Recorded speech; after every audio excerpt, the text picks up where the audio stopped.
Sus padres la vendieron por ser infértil, hasta que un leñador solitario con 4 hijos la acogió.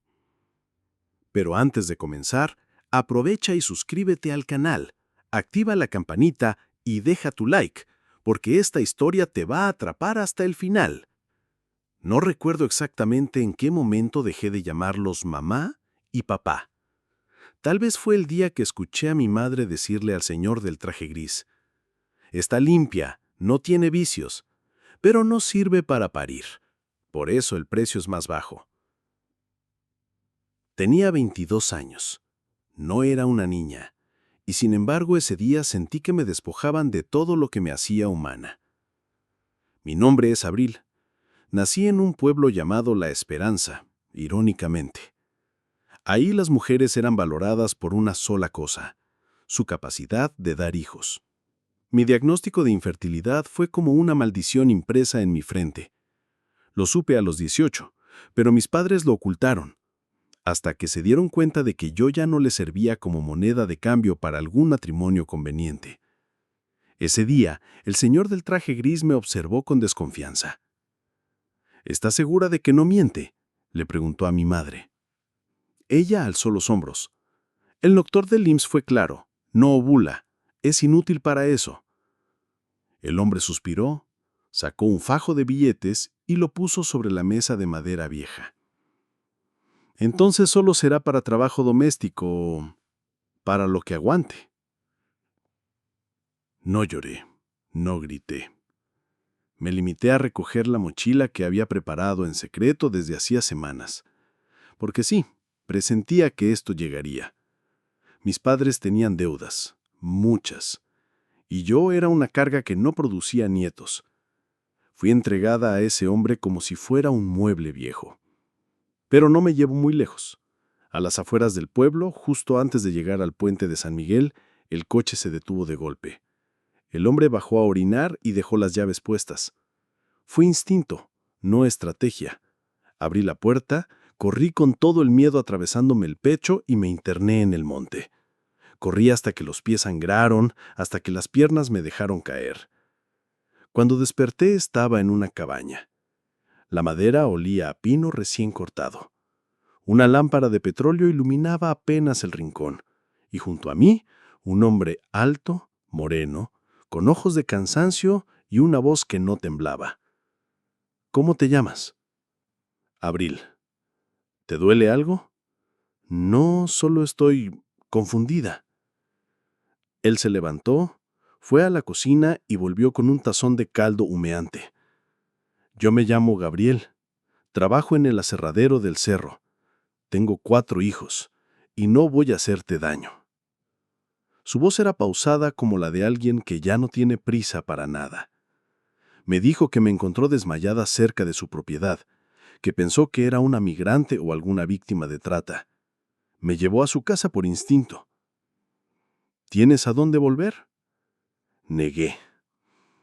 Y fue la primera vez que me di cuenta de que, en efecto, ya no tenía un hogar.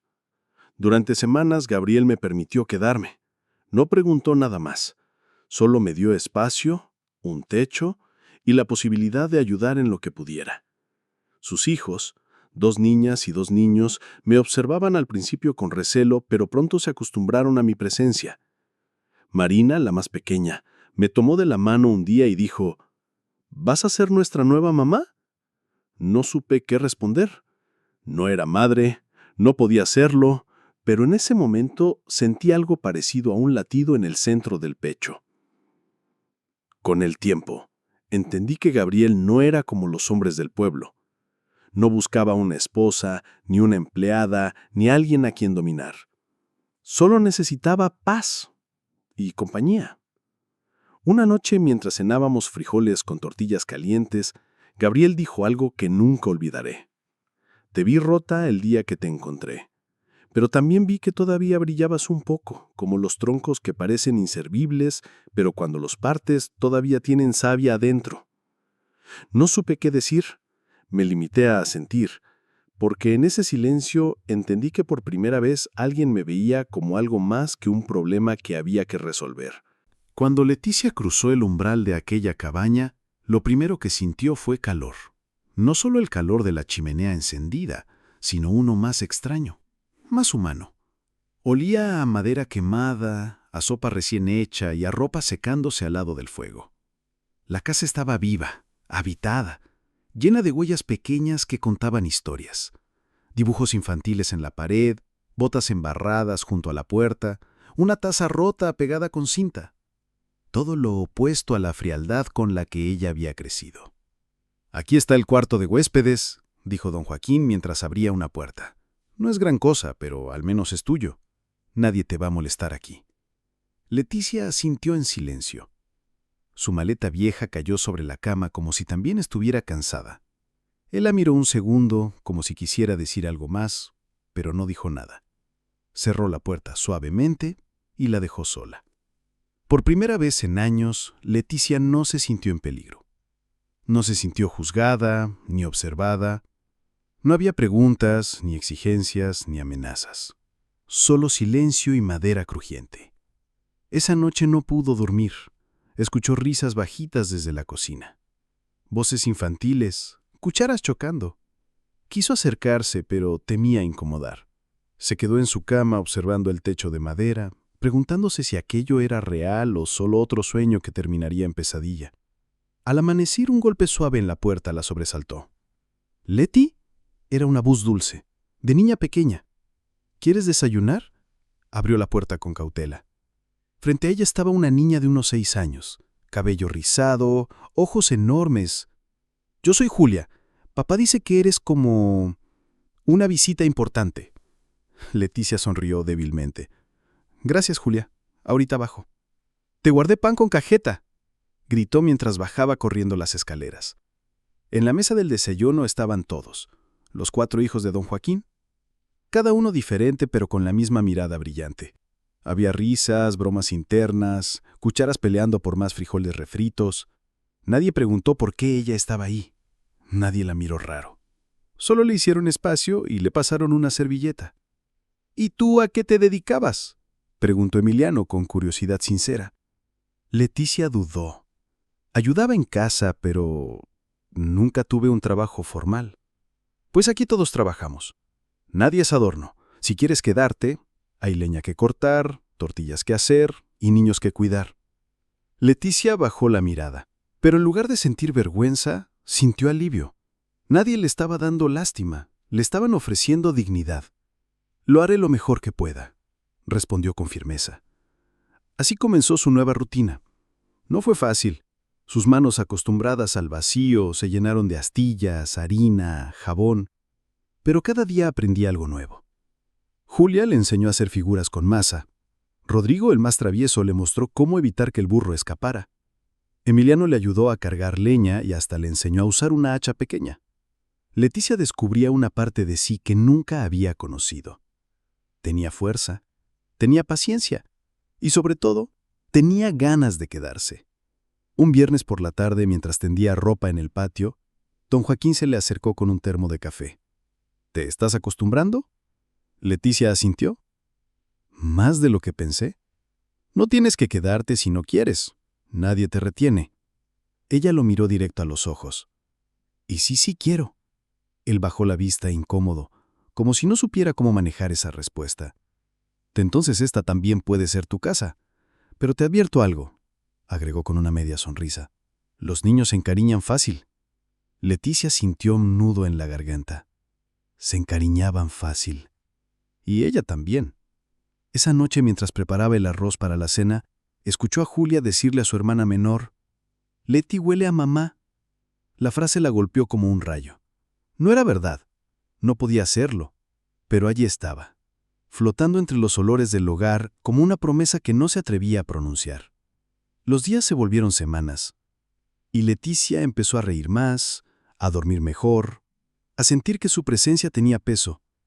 Por primera vez en su vida alguien la necesitaba, no por interés, sino por cariño. Pero lo que no sabía era que su pasado aún no había terminado con ella, porque a 80 kilómetros de distancia, un sobre con su nombre acababa de ser abierto por un hombre con demasiado poder y muy poca conciencia. Un hombre que pensaba que el cuerpo de Leticia aún le pertenecía. Un hombre que no había olvidado el contrato que sus padres firmaron años atrás. Y cuando el pasado llama a la puerta, no siempre toca. A veces, la tumba. El domingo amaneció con cielo gris y viento seco. Leticia barría el porche mientras los niños jugaban a las escondidas entre los árboles. Todo parecía en calma, hasta que llegó un sobre sin remitente. Don Joaquín lo encontró en la cerca, sujetado con una pinza oxidada. Lo abrió con desconfianza. Al leer el contenido, su ceño se frunció. «¿Qué pasa?», preguntó Leticia desde la entrada, notando su expresión. Él levantó la vista, pero no dijo nada. Solo entró, fue directo al estudio y cerró la puerta con seguro. Horas después, ya de noche, Leticia se acercó a la habitación con un té de manzanilla. Tocó suavemente. La puerta se abrió.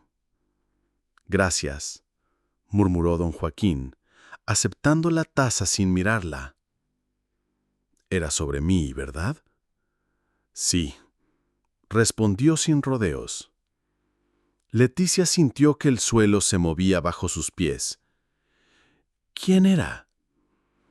«Un licenciado de la capital. Dice representar los intereses de tu esposo». Leticia parpadeó confundida. «¿Mi qué?». «Dice que hace 3 años tus padres te casaron con un empresario que pagó por ti y que hay papeles que prueban que le perteneces legalmente». El té se le resbaló un poco de las manos. No lo recordaba. No sabía que ese contrato había sido formalizado. Sus padres le habían dicho que era solo un favor, que no significaba nada. «Yo no firmé nada. Nunca supe que era real». Don Joaquín respiró hondo. «Lo sé, pero quieren hacer valer ese documento. Dicen que si no regresas voluntariamente, pueden solicitar una orden judicial». Leticia se llevó la mano al pecho. «No pueden, ¿verdad?». «Aquí en el pueblo nadie te va a obligar, Leticia. Pero si esa gente es poderosa, pueden intentar presionar. Con dinero, con abogados o con miedo». Al día siguiente, Leticia no pudo concentrarse en nada. Quemó los frijoles, olvidó recoger la ropa, casi dejó caer a Julia cuando la cargó. Se sentía como una intrusa en su propia vida, como si su felicidad estuviera a punto de ser arrancada de raíz. Esa noche los niños la encontraron sentada en el porche, con la mirada perdida. Julia se acercó y le tomó la mano. «Leti, ¿vas a irte?». Ella bajó la vista, incapaz de responder. «No te vayas», dijo Rodrigo. «Nos haces reír, nos cuidas». «Sin ti, papá vuelve a estar triste», agregó Emiliano. Sus palabras eran cuchillos dulces. Leticia los abrazó con fuerza, sintiendo cómo su corazón se dividía entre el miedo y el amor. Más tarde, Joaquín la llamó al estudio. Sobre la mesa había una carpeta gruesa. «Esto es lo que averigüé del contrato». Abrió las hojas. «Tus padres te registraron como parte de una alianza económica con un tal señor Herrera. No hay firma tuya, pero sí la de tus padres. Y al parecer hubo un pago». Leticia sintió náuseas. Su vida, su libertad, su cuerpo, todo había tenido un precio. «Puedo ayudarte», dijo Joaquín con voz firme. «Tengo contactos, gente en la fiscalía que odia estas cosas. Podemos denunciar, pero antes necesito saber algo». «¿Qué?». «¿Querés pelear o querés huir?». Ella lo miró aún temblando. «Tengo miedo». «Todos lo tenemos, pero vos tenés derecho a vivir en paz. Y si eso significa enfrentar a quien quiera lastimarte, no lo vas a hacer sola». Leticia rompió en llanto. Lloró por los años perdidos, por los silencios obligados, por las veces que pensó que no valía nada. Pero también lloró de alivio, porque por primera vez alguien no quería salvarla. Quería acompañarla. Sí, dijo entre lágrimas, voy a pelear. Las semanas siguientes fueron como una tormenta silenciosa. Mientras afuera los días seguían igual, el mercado del pueblo, los niños en bicicleta, el tren pasando puntual cada tarde, dentro de la casa de don Joaquín se libraba una batalla más compleja. La de los papeles, los recuerdos rotos y los silencios que por fin se rompían. Leticia comenzó terapia con una psicóloga de confianza de Joaquín. No fue fácil. Las primeras sesiones se la pasaba callada, con los puños cerrados y la mirada baja. Pero poco a poco empezó a hablar. De cómo su madre la hacía sentir culpable por no poder tener hijos, de cómo su padre le decía que una mujer sin hijos no vale nada. De las noches en que lloraba escondida detrás del gallinero, deseando desaparecer. Lo que viviste fue violencia, le dijo la psicóloga en una sesión. No solo física, también emocional. Y no estás rota, estás viva. Esas palabras quedaron flotando en su mente. Por primera vez, no se sentía un defecto ambulante, sino una herida que estaba empezando a cerrar. Mientras tanto, Joaquín y Rómulo, su viejo amigo abogado en León, preparaban el caso. Reunieron pruebas, inconsistencias legales, incluso testimonios de otros casos parecidos, y aunque sabían que la batalla sería dura, también sabían que tenían la verdad de su lado. Una tarde, mientras Leticia tejía bufandas para los niños en el porche, llegó una camioneta negra. Bajó un hombre vestido de traje y corbata, con gafas oscuras y sonrisa falsa. ¿La señorita Leticia Hernández?, preguntó, mostrándole un sobre. Sí, respondió ella con la voz más firme de lo que esperaba. Vengo a notificarle de una audiencia pendiente en la Ciudad de México. El señor Herrera exige el cumplimiento del contrato firmado por sus padres. Leticia tomó el sobre. Sus dedos no temblaban. Yo no firmé nada, dijo mirándolo a los ojos. Eso lo decidiera un juez, respondió él antes de irse. Joaquín salió justo cuando el auto se alejaba. ¿Estás bien? Leticia asintió. Ya no corro. Ahora enfrento. Esa noche cenaron todos juntos. Leticia sirvió caldo de res con tortillas recién hechas. Los niños hablaban emocionados de sus planes para el Día de Muertos. Julia quería hacerle una ofrenda a su mamá fallecida. Leticia sintió un nudo en la garganta. ¿Puedo ayudarte a armarla?, preguntó. ¿De verdad?, sonrió Julia. Sí. En medio de la tormenta legal, la vida seguía latiendo, y en esos pequeños actos, una ofrenda compartida, una trenza en el cabello, una risa a mitad de cena, Leticia descubría lo que era pertenecer. Días después llegó la audiencia. Leticia, acompañada de Joaquín y su abogado, viajó a la ciudad. Era la primera vez que salía del estado en años. Vestía un traje sencillo pero elegante. En la sala, el señor Herrera la miró con desdén. «Esa mujer me pertenece», dijo. «Pagué por ella». El juez lo observó con desaprobación. «Aquí nadie pertenece a nadie. Esto no es un mercado, es un tribunal». La defensa expuso cada detalle: el contrato sin firma de Leticia, las pruebas de coerción de sus padres, los indicios de trata disfrazada de acuerdo familiar. Cuando le tocó hablar, Leticia se levantó. «Mi nombre es Leticia Hernández. No soy propiedad de nadie. Me vendieron cuando era una niña asustada. Me hicieron creer que no valía nada. Pero eso se acabó. No voy a quedarme callada nunca más». El juez asintió. Días después, llegó la resolución. El contrato quedaba anulado por falta de consentimiento válido y se abría una investigación por abuso de poder familiar. Leticia lloró. Esta vez no de miedo, sino de alivio. El pasado ya no la perseguía. Al regresar al pueblo, el sol caía suave sobre los cerros. Joaquín la miró desde el asiento del copiloto. «Lo lograste». «Lo logramos», corrigió ella. Y en ese instante, sin necesidad de palabras dulces ni promesas eternas, supieron que algo entre ellos también estaba cambiando. El otoño pintaba de naranja y rojo las laderas del cerro. El frío se colaba por las rendijas de las ventanas, pero en la casa de Joaquín, el calor de la estufa y las risas de los niños hacían olvidar cualquier helada. Leticia había empezado a levantarse antes que todos para preparar atole de avena y pan dulce. Decía que le gustaba ver amanecer mientras el olor a café llenaba la cocina. Poco a poco, los vecinos comenzaron a verla como parte de la familia. En la tiendita del pueblo, doña Ramona la saludaba con un «¿Y cómo van esos chamacos, mija?».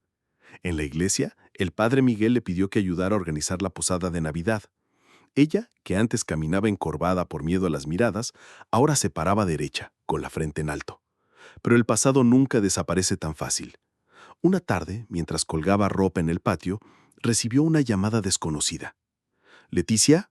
La voz era grave, con un acento que le erizó la piel. «¿Quién habla?». «No me olvides tan rápido. Tus padres están arrepentidos. Quieren hablar contigo». Colgó sin contestar. Esa noche no pudo dormir. Joaquín la encontró en la sala, mirando la ventana. «¿Te llamaron?», preguntó él, como si lo supiera. Ella asintió. «No sé si quiero escucharlos». «No tienes que hacerlo si no quieres. A veces, cerrar una puerta es la única manera de seguir adelante». El consejo quedó flotando. Pero en el fondo Leticia sabía que tarde o temprano tendría que enfrentar a sus padres, no por ellos, sino por ella misma. Mientras tanto, Joaquín también lidiaba con sus propios fantasmas. En el taller de carpintería, entre virutas y olor a madera, repasaba mentalmente cada detalle de la vida que llevaba. Era feliz de verla reír, de verla segura, pero empezaba a sentir algo más profundo, algo que iba más allá de la gratitud o la compasión. Sin embargo, tenía miedo de ofrecerle su corazón y que ella no estuviera lista para recibirlo. A mediados de noviembre llegó la feria del pueblo. Entre los puestos de antojitos, el olor a tamales y el bullicio de la música, Leticia y los niños se mezclaban con la gente. Joaquín, cargando a la más pequeña en hombros, observaba cómo Leticia se detenía a mirar un puesto de rebozos. «¿Te gusta?», preguntó él.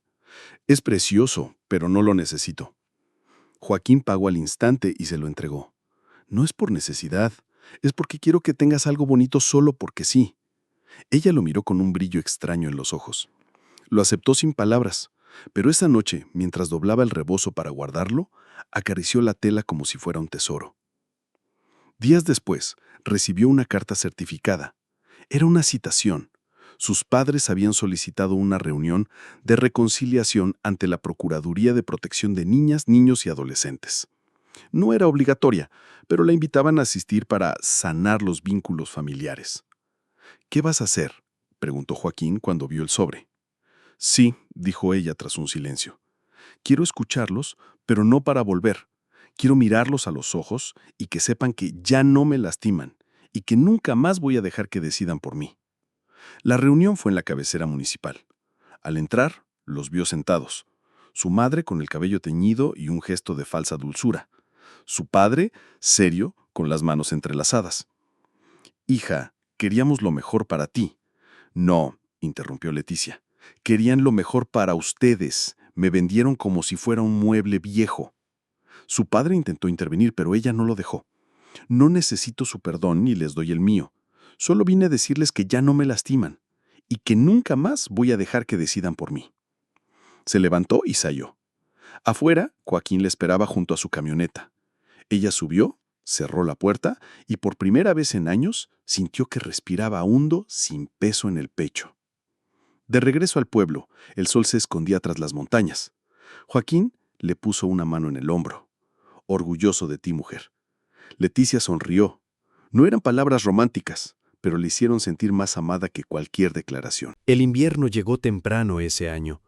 El viento bajaba helado desde las sierras y hacía crujir las ramas secas alrededor de la cabaña. Joaquín se aseguraba de que siempre hubiera leña junto a la estufa y cobijas gruesas sobre las camas. Leticia, acostumbrada al frío de su antigua casa, no se quejaba, pero secretamente disfrutaba de la calidez que había encontrado allí, algo que iba más allá de la temperatura. Los niños, con las mejillas rojas por el clima, empezaron a prepararse para las posadas.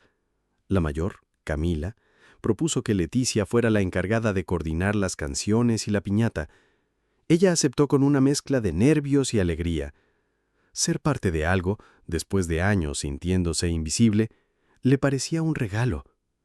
Una noche, mientras bordaba un mantel en la mesa de la cocina, Joaquín se sentó frente a ella con una taza de café. ¿Te has dado cuenta de que la casa suena diferente desde que llegaste?, preguntó. ¿Diferente cómo? Más viva, como si hubiera música, aunque no la escuches. Leticia bajó la vista, sintiendo que el corazón le latía más rápido. No supo qué responder. A mediados de diciembre, el pueblo se llenó de luces. Las calles olían a buñuelos y ponche.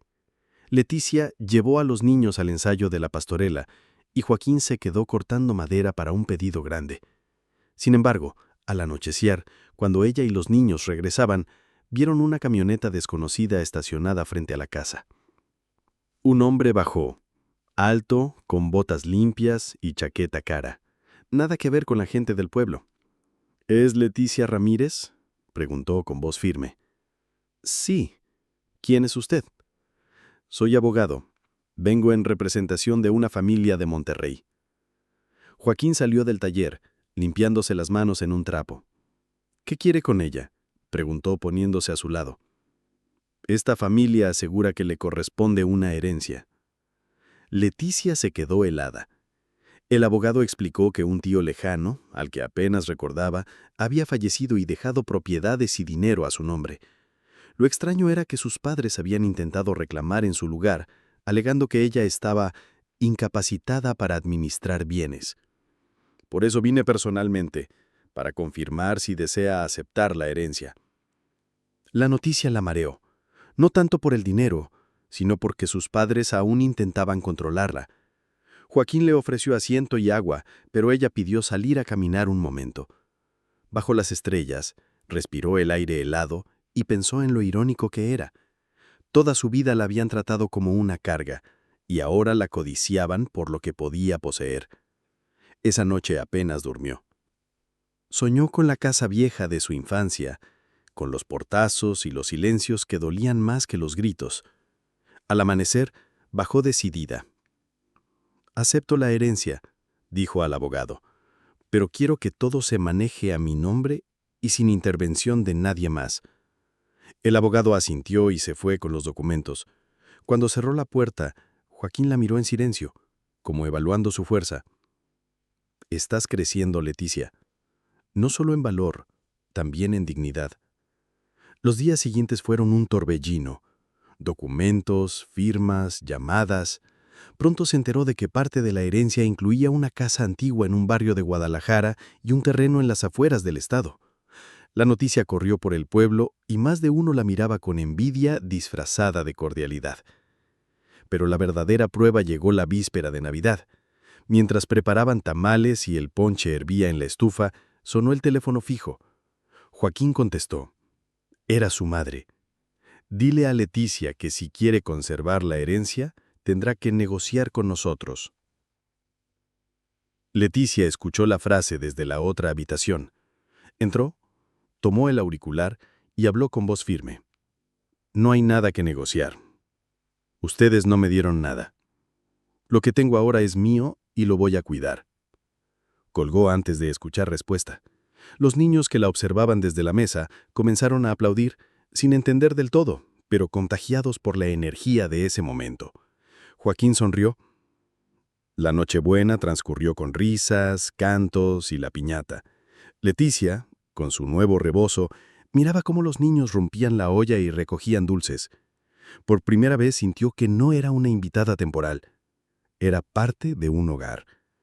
Lo que no sabía era que la herencia traería consigo no solo oportunidades, sino peligros, y las manos que intentaban arrebatársela no se rendirían tan fácil. Enero trajo un frío seco y madrugadas cubiertas de neblina.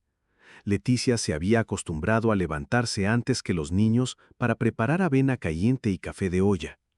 Joaquín, con su habitual puntualidad, salía a cortar leña antes de que el sol asomara. Todo parecía seguir un ritmo sereno, hasta que el primer sobre llegó. Lo encontró Joaquín en el buzón, sin remitente. Dentro, una carta mecanografiada. Sabemos lo que tienes y sabemos dónde vives.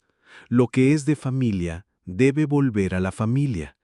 Esta es tu última oportunidad para entregar la herencia antes de que las cosas se compliquen. Leticia sintió un escalofrío. No había firma, pero las palabras tenían el eco de las amenazas veladas que escuchó toda su vida.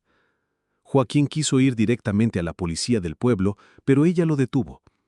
«No quiero que esto se haga más grande», dijo, aunque por dentro temblaba.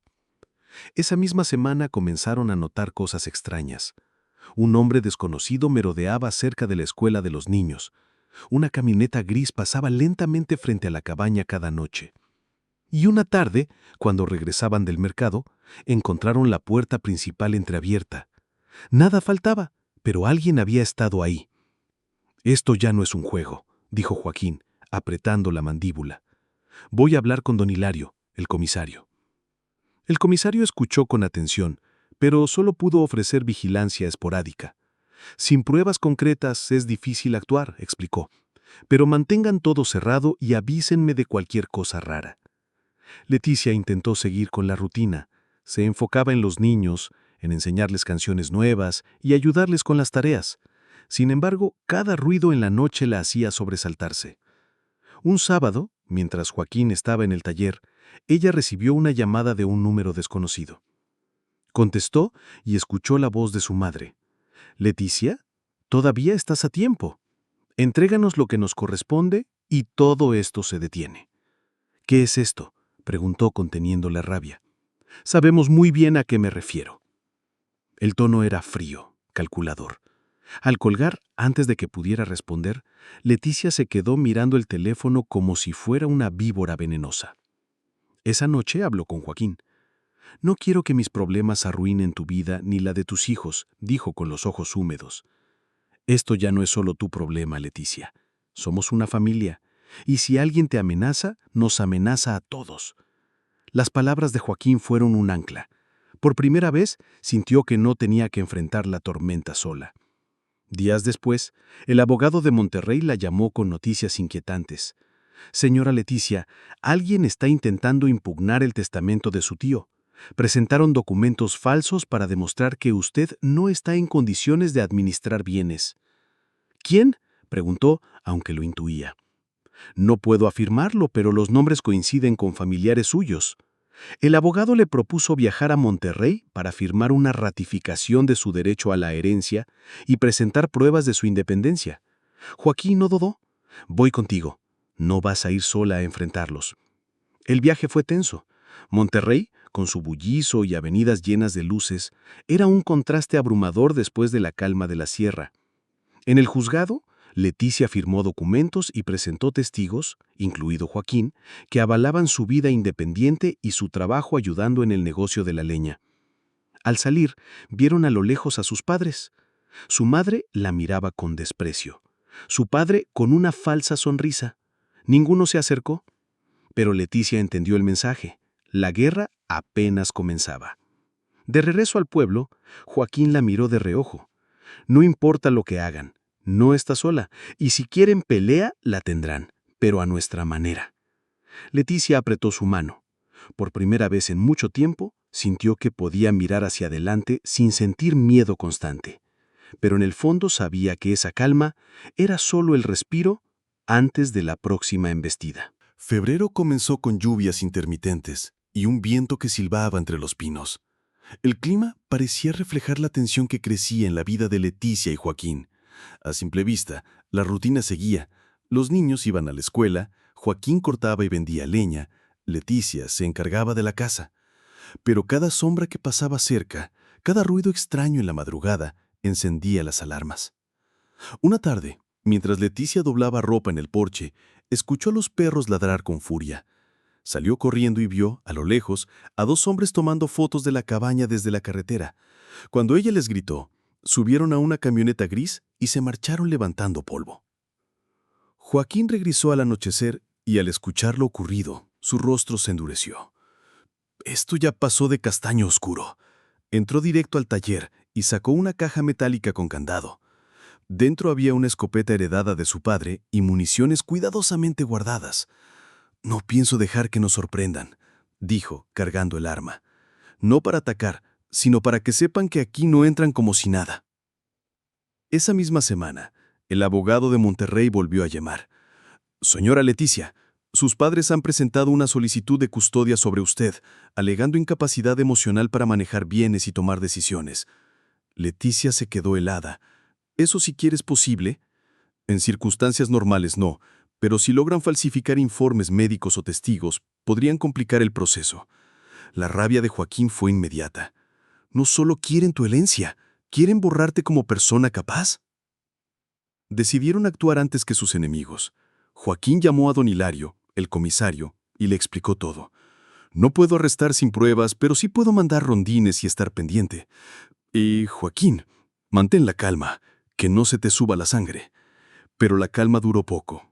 Un viernes, al regresar del pueblo, encontraron la puerta de la cabaña forzada. No se habían llevado nada, pero sobre la mesa había un sobre con una sola frase escrita: «El monte no te va a esconder para siempre».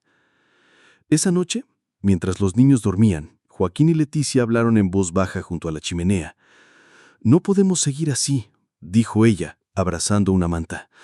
«No quiero que los niños vivan con miedo». «Tienes razón», respondió él. «Vamos a cerrarles todas las salidas. Si quieren pelear, que sea en un terreno donde nosotros llevemos la ventaja». El plan comenzó esa misma noche. Llamaron al abogado para adelantar la audiencia en Monterrey y presentar una contrademanda por hostigamiento y amenazas. Además, Joaquín contactó a un amigo periodista en Saltillo para contar la historia desde su versión, antes de que los rumores de sus padres se esparcieran. «Si quieren manchar tu nombre, tendrán que hacerlo con la luz encima, y ahí se les va a caer la máscara». Al día siguiente, Leticia recibió un mensaje de un número desconocido con una foto, ella entrando al mercado del pueblo, tomada a escondidas. El texto decía: «Bonito día para una última advertencia». Leticia tembló, pero no respondió. Se limitó a rentear la imagen a Joaquín y al comisario. Era la señal de que estaban vigilados a cada paso, pero también la confirmación de que sus enemigos estaban nerviosos. Joaquín lo interpretó de inmediato. Si están así de encima, es porque saben que el tiempo se les acaba. Y eso, Leticia, es cuando más peligrosos se vuelven. Ella lo miró, asustada, pero firme. «Entonces es hora de que vean que no somos los mismos de antes». En su interior, Leticia sintió que la mujer que alguna vez fue vendida y humillada estaba muriendo, y en su lugar estaba naciendo alguien dispuesto a luchar, no solo por lo que era suyo, sino por el hogar que había encontrado en lo profundo del bosque. La audiencia se fijó para el 18 de marzo en Monterrey. Era el momento que Joaquín y Leticia habían estado esperando para poner todo sobre la mesa. Durante las semanas previas, el abogado recopiló mensajes, fotografías, testimonios y hasta el sobre con la amenaza que habían dejado en la cabaña. Todo estaba organizado como un expediente de guerra. La noche antes de viajar, Joaquín revisó la camioneta de arriba a abajo, cambió el aceite y llenó el tanque. «Mañana vamos a darles una sorpresa», dijo, guardando los papeles en una carpeta azul. Y no habló solo del juzgado. Llegaron a Monterrey al amanecer. Leticia llevaba el cabello suelto, un vestido sencillo y la frente en alto. No era la misma mujer asustada que había llegado a la cabaña meses atrás. Joaquín, con su camisa de mezclilla y botas gastadas, parecía un muro imposible de mover. En la sala de audiencias, sus padres ya estaban sentados. Su madre con un traje de falda impecable y una expresión calculada. Su padre con un bastón y una mirada que pretendía ser de lástima. A su lado, un abogado trajeado revisaba unos documentos. El juez pidió que comenzaran. El abogado de sus padres habló primero, pintando a Leticia como una mujer emocionalmente inestable y sin capacidad para administrar bienes. Presentaron una carpeta con supuestos informes médicos y declaraciones de vecinos del antiguo barrio, todos claramente fabricados. Cuando fue su turno, Leticia se levantó. «Su señoría, esas personas no han vivido conmigo ni un solo día en los últimos 2 años. ¿Y esos informes?», sacó una copia auténtica de su historial médico. «Son falsos. Aquí están mis registros reales, emitidos por el Centro de Salud de Galeana. El juez tomó los documentos, los comparó y frunció el ceño. Luego el abogado de Joaquín presentó el resto. La foto de los hombres tomando imágenes de la cabaña, el sobre con la amenaza, los mensajes intimidatorios y el testimonio escrito del comisario don Hilario, confirmando el hostigamiento. Pero la estocada final vino de Joaquín. Se levantó y pidió la palabra. Su señoría, lo que ellos buscan no es proteger a Leticia, es aislarla para quedarse con su herencia. Yo la recibí en mi casa cuando la habían echado como si fuera un mueble viejo. No me interesa su dinero, me interesa su vida, y hoy estamos aquí para que eso quede claro. La sala quedó en silencio. El juez pidió un receso para revisar todo. Afuera, en el pasillo, la madre de Leticia se acercó con una sonrisa fría. Siempre fuiste una desagradecida. Crees que ese leñador te va a salvar, pero tarde o temprano te dejará como todos. Leticia no se inmutó.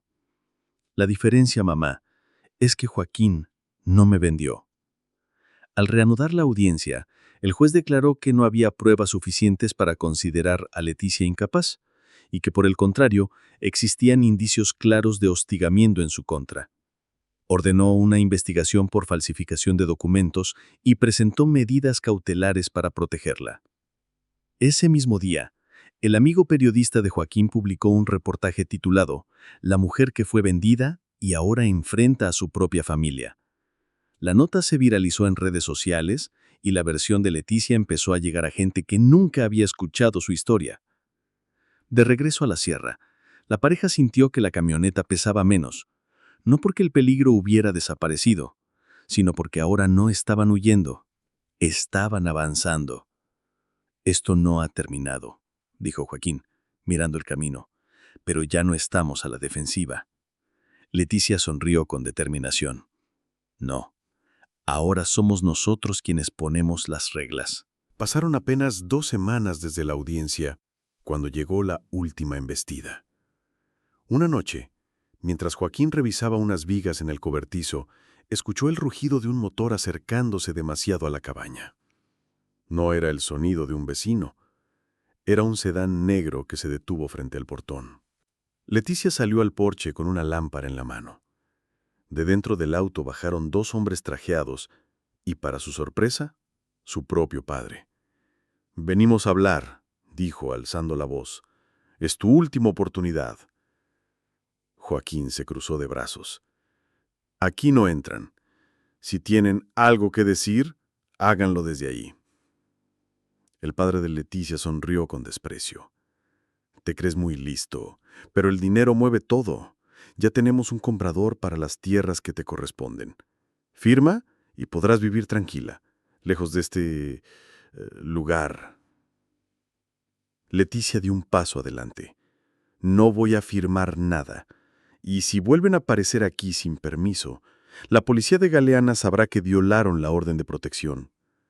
El hombre soltó una carcajada amarga. «¿Orden de protección? No puedes protegerte de lo que no ves venir». En ese momento, las luces de una camioneta se encendieron detrás de ellos. Era el comisario don Hilario, que había recibido un aviso anónimo de que algo podía pasar esa noche.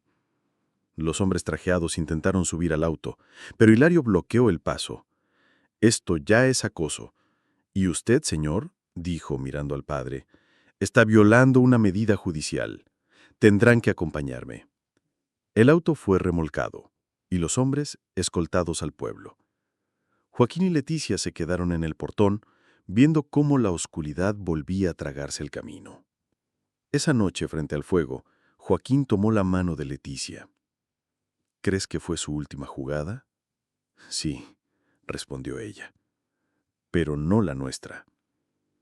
Al día siguiente, firmaron con su abogado la cesión legal de un porcentaje de las tierras de Leticia a nombre de un fideicomiso administrado por Joaquín y destinado al futuro de los 4 niños y de cualquier hijo que quisieran acoger. No era por precaución. Era un símbolo. Su vida ya no estaba definida por lo que le habían arrebatado, sino por lo que ellos decidían construir juntos. Los meses siguientes fueron tranquilos. La cabaña volvió a llenarse de risas, olor a pan y el sonido de los hachazos de Joaquín en el bosque. Leticia, que al principio creía que su infertilidad era una maldición, entendió que la maternidad también podía vivirse de otras formas, cuidando, enseñando, estando presente. Un domingo, mientras preparaban carne asada, la hija menor de Joaquín se acercó con una hoja de papel llena de dibujos torpes de pinos y un sol enorme. Arriba decía, «Para mamá Leticia». Ella la abrazó con fuerza, sintiendo que aunque no la hubiera parido, ese amor era tan suyo como si hubiera nacido de su sangre. Un año después, en el aniversario de aquel día en que Joaquín la llevó por primera vez a la cabaña, salieron a caminar por el bosque. «¿Te arrepientes de algo?», preguntó él. «Solo de no haberte conocido antes», respondió ella, sonriendo.